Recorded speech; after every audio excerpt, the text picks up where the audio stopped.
Welcome to VoroMotors. Today we're going to show you how to replace the battery in the EMOVE Cruiser S.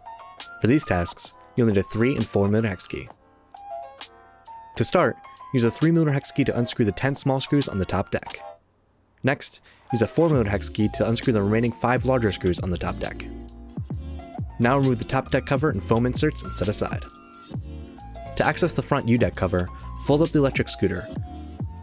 Use a 4mm hex key to unscrew the 4 screws securing the cover in place.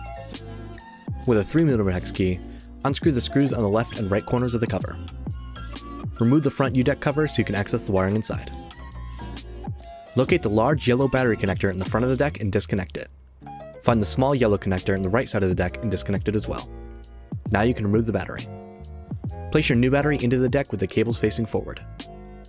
Feed the cables through the cavities, pulling the cable with the small yellow connector to the right side of the deck and the large yellow connector to the center. Plug in the yellow connectors, making sure to match up the arrows. Check that the battery connections are correct by powering the scooter on and testing the headlight, turn signals, and throttle before turning it back off. Next, reinstall the foam inserts in the top deck cover. With the scooter upright, replace all the screws on the deck.